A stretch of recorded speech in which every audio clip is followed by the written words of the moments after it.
Baiklah, saya akan menjelaskan mengenai materi yang pertama, yaitu ada vintage.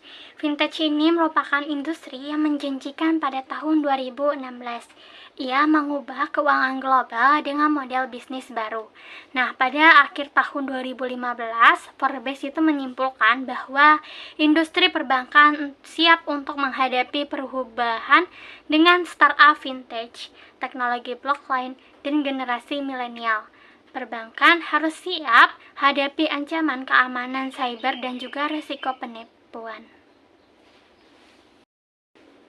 Materi selanjutnya yaitu ada tantangan bagi bank. Lembaga keuangan, terutama bank besar, harus menanggapi gelombang inovasi dari vintage. Sebagian sektor perbankan masih rentan terhadap gangguan karena sejarahnya sejak awal yaitu krisis keuangan. Sebuah studi menunjukkan bahwa bank global yang terkemuka telah memulai bisnis mereka di Amerika Serikat dengan biaya sekitar 306 miliar dolar sejak tahun 2010.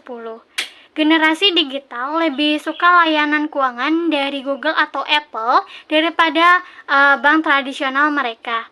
Reputasi bank sebagai tempat utama untuk keuangan terancam oleh layanan keuangan baru dari pendatang berbasis teknologi yaitu seperti P2P, lending, dan Bitcoin. Kemungkinan nanti mekanisme pembayaran bisa benar-benar mengabaikan perbankan dari tradisional. Baiklah, materi selanjutnya yaitu ada resiko utilitas. Jadi, resiko terbesar bagi perusahaan-perusahaan yang sudah ada adalah mereka dianggap sebagai perusahaan utilitas yang hanya menyediakan infrastruktur, sementara perusahaan-perusahaan vintage mendapat pujian karena menyediakan layanan inovatif yang ramah konsumen. Pemain baru merancang layanan digital sesuai kebutuhan nasabah, sementara bank tradisional terkendala sistem TI dan birokrasi. P2P memiliki pendekatan transparan dan peminjaman dengan skor kepuasan tinggi dari pelanggan. Materi selanjutnya yaitu ada masa depan sektor perbankan.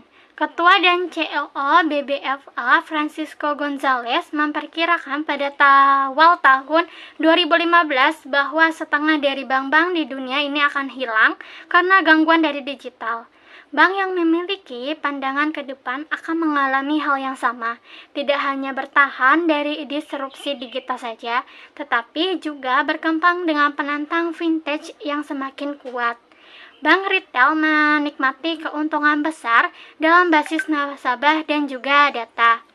Bank akan memigrasikan nasabah ke layanan perbankan digital mereka sendiri dan menjadi toko aplikasi keuangan dengan solusi dari berbagai penyedia.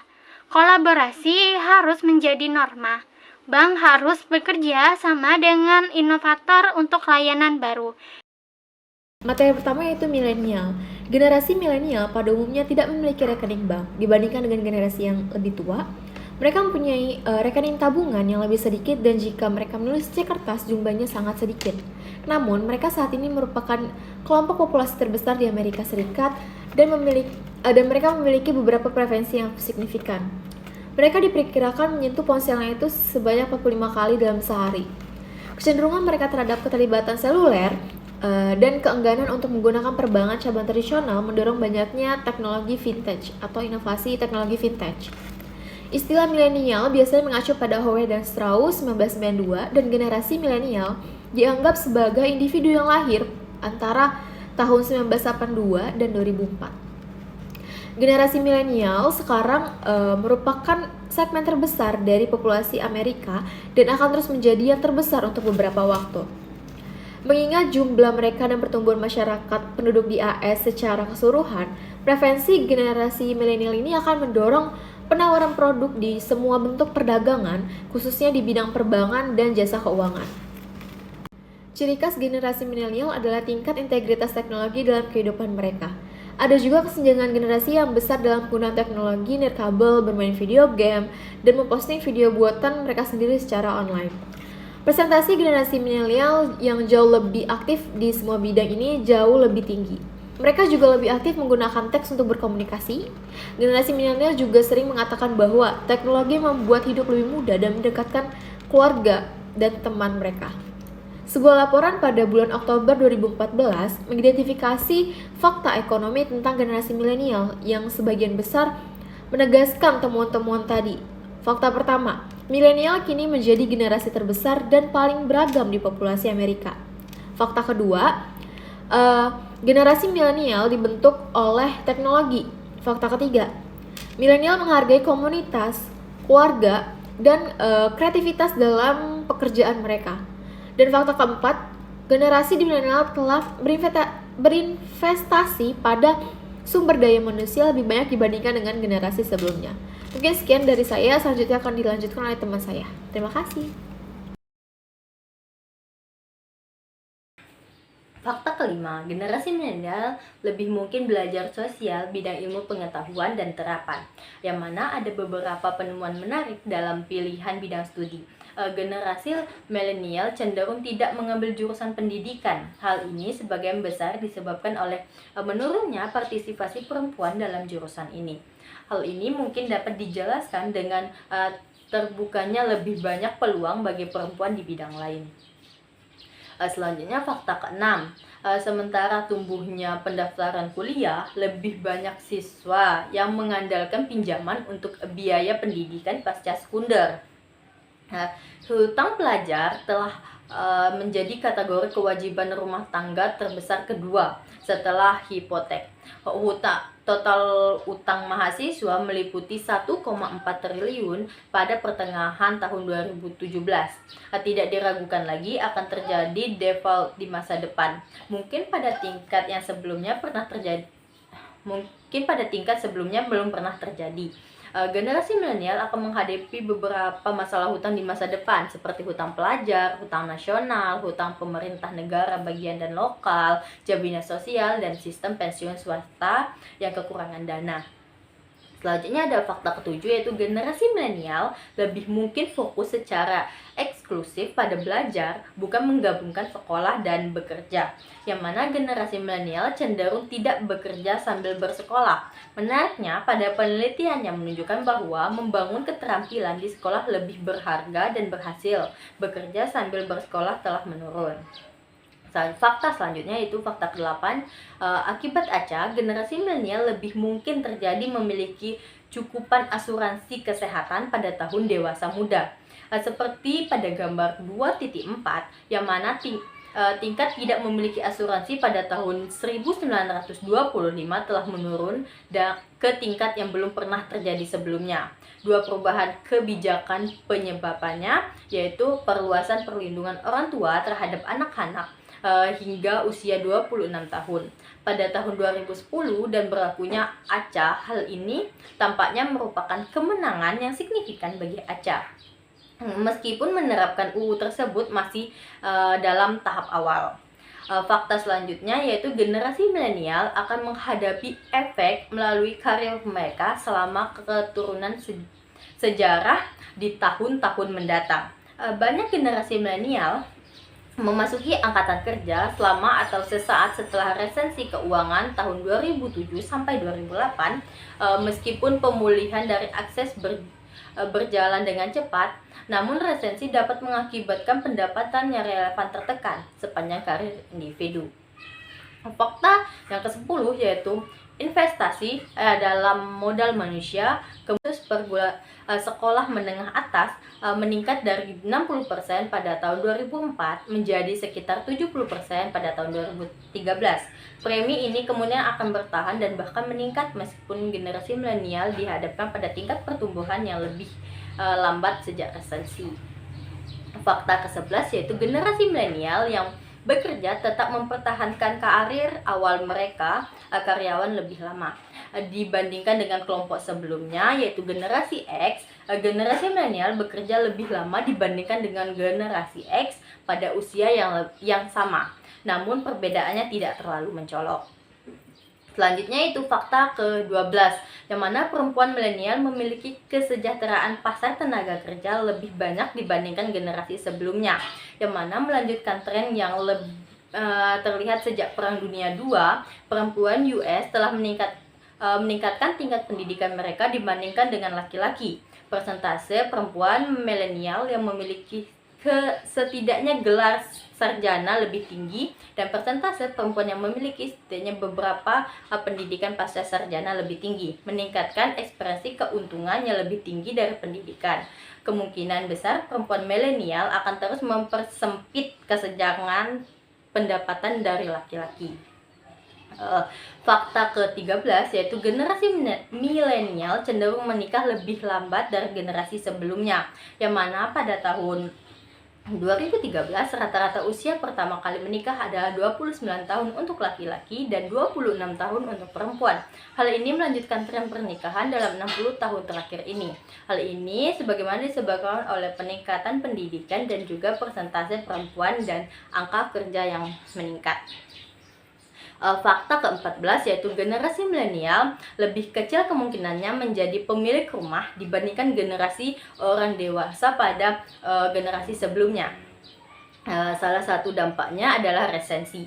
Jumlah generasi milenial yang tinggal bersama orang tuanya meningkat menjadi 31% pada tahun 2014 dan 28% pada tahun 2017. Sebelumnya 2012. Selain faktor ekonomi, seperti disebutkan sebelumnya, generasi milenial pada umumnya lebih dekat dengan orang tuanya dan memiliki tingkat kesejahteraan yang lebih tinggi. Dan fakta yang terakhir, yang ke-15 adalah generasi milenial yang berpendidikan perguruan tinggi telah pindah ke daerah perkotaan lebih cepat dari rekan-rekan yang kurang berpendidikan.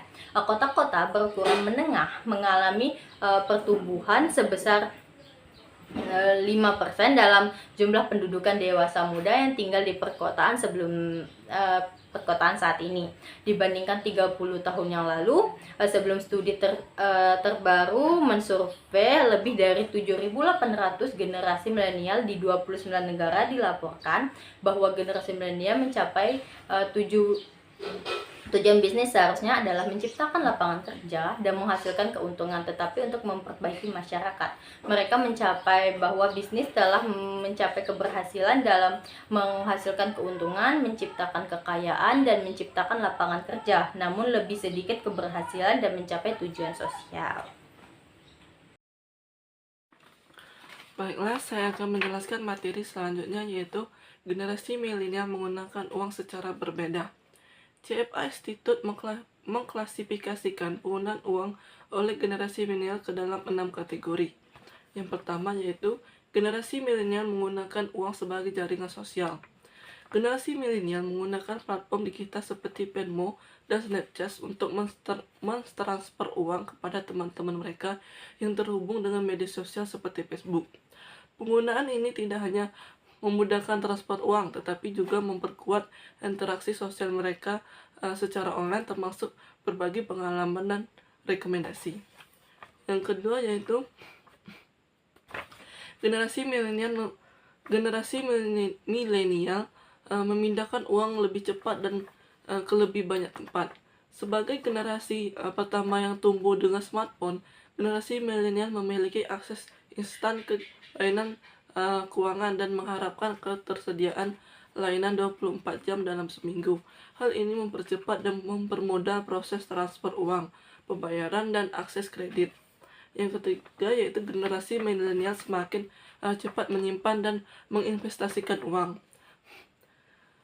Generasi milenial menabung dan berinvestasi lebih awal dibandingkan generasi sebelumnya. Sebagian karena munculnya robo-advisor yang membuat investasi menjadi lebih mudah diakses. Platform investasi otomatis ini memberikan akses yang mudah bagi mereka untuk mulai berinvestasi.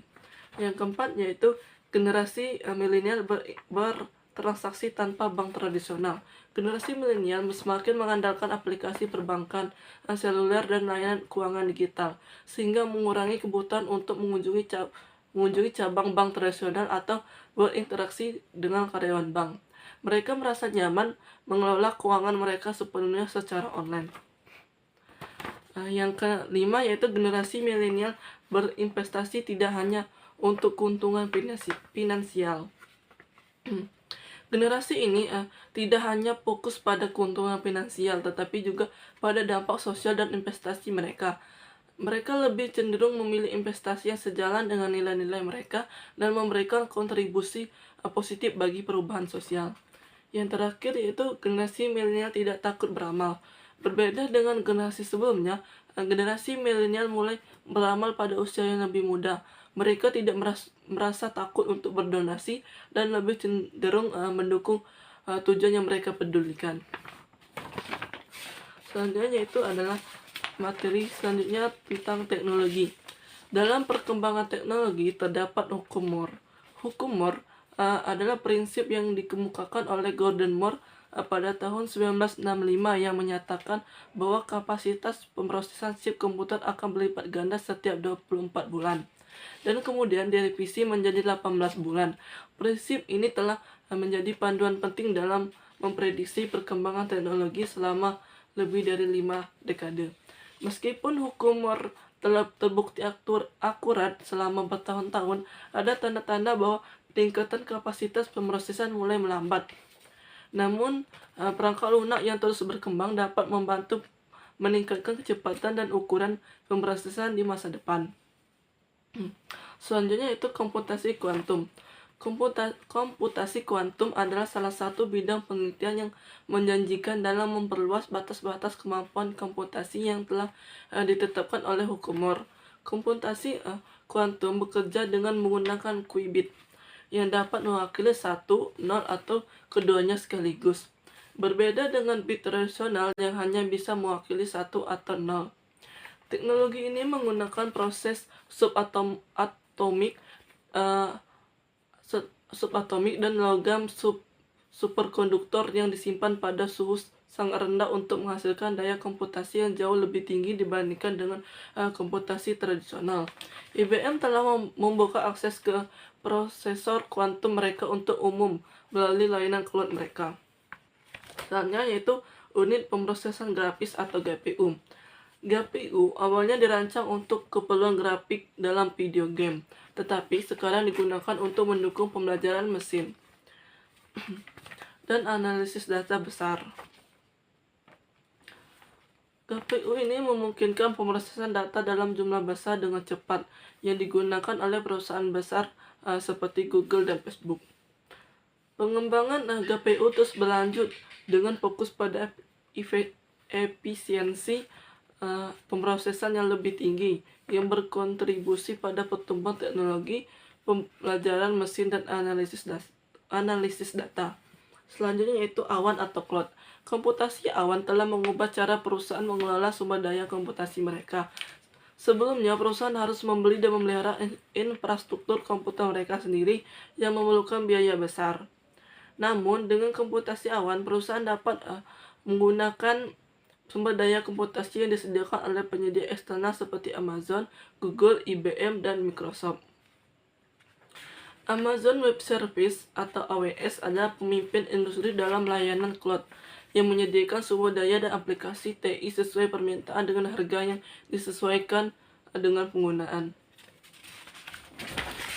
Manfaat komputasi awan meliputi pengurangan biaya modal, peningkatan kecepatan, dan fleksibilitas serta skala ekonomi yang lebih efisien.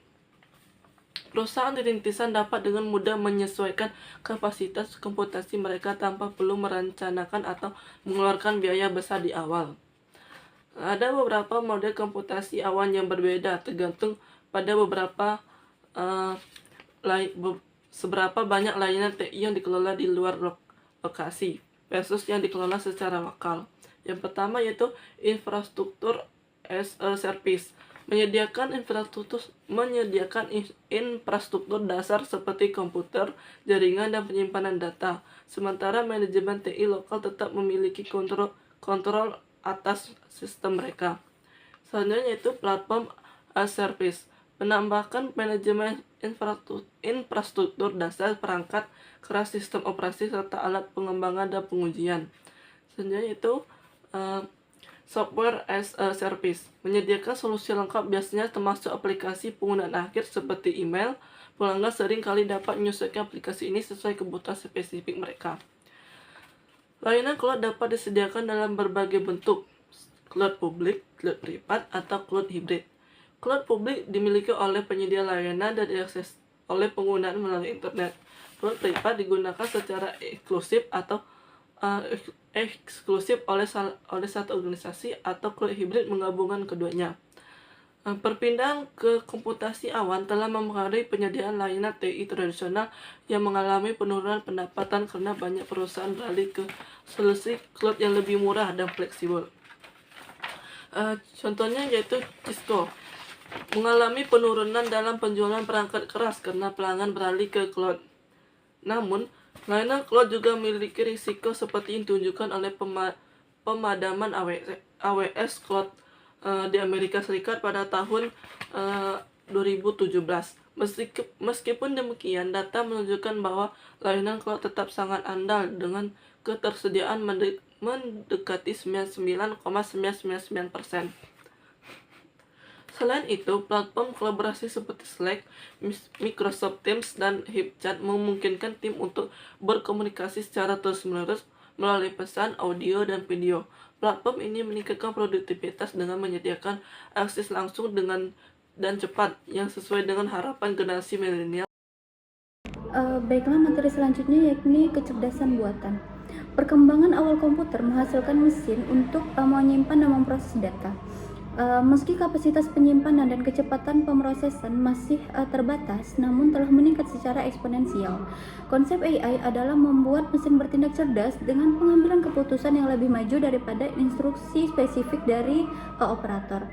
ML adalah inti dari AI yang berperan penting dalam aplikasi seperti fisik komputer, pengenalan ucapan, dan robotika. AI dan ML sering disamakan, tetapi AI mencakup aktivitas yang lebih luas dengan mesin yang menawarkan solusi cerdas. Ini biasanya terkait dengan algoritma yang memproses data sesuai instruksi statis. Namun ML adalah bagian dari AI yang memungkinkan mesin menemukan solusi tanpa algoritma yang diprogram secara eksplisit. Dalam vintage, AI diterapkan secara luas pada berbagai produk dan layanan, memungkinkan penyedia menyesuaikan penawaran dengan pasar yang lebih terdefinisi. Salah satu masalah yang terjadi adalah overfitting pada data, di mana metode kuantitatif digunakan untuk mengevaluasi data historis dan meramalkan kemungkinan jalur di masa depan. Selanjutnya yakni penerapan AI. Perusahaan dan bursa dapat memantau data pasar, pesanan, dan perdagangan untuk mencari sinyal perilaku pedagang atau pelanggan yang mungkin perlu ditangani. Cara lain untuk memikirkan AI dan penerapannya adalah konsep AI humanis, sebuah konsep yang dieksplorasi oleh Tom Gruber dari Apple dalam TED Talk. Dalam pandangan ini, tujuan AI adalah untuk memberdayakan manusia, bukan menggantikan mereka. AI hanyalah alat lain yang digunakan dalam kolaborasi dengan keterampilan manusia tradisional dan dalam beberapa kasus membantu membuat hidup lebih mudah bagi manusia. Sekian dari saya, terima kasih. Baiklah, materi selanjutnya yaitu ada gaya hidup permulaan. Faktor lain yang mendorong pertumbuhan fintech adalah daya tarik lingkungan startup bagi generasi milenial. Gaya hidup startup menawarkan struktur organisasi datar, tanggung jawab yang meningkat, gaji awal rendah, namun prospek imbalan yang besar. Lingkungan dengan fasilitas untuk milenial juga menarik, dengan aturan berpakaian yang santai dan suasana yang tidak formal. Startup juga menampilkan antusiasme dari pekerja yang percaya pada visi perusahaan. Opini negatif terhadap lembaga keuangan besar juga membuat gaya hidup startup ini menarik. Platform kolaborasi seperti Slack, Microsoft Teams, dan HipChat membantu komunikasi tim secara efisien. Mereka menggabungkan pesan obrolan dengan audio dan video sesuai dengan kebutuhan sosial generasi milenial dan meningkatkan produktivitas. Keseluruhan, faktor-faktor ini memberikan energi bagi kaum milenial dan mendorong pertumbuhan industri fintech. Itu saja materi dari saya. Terima kasih.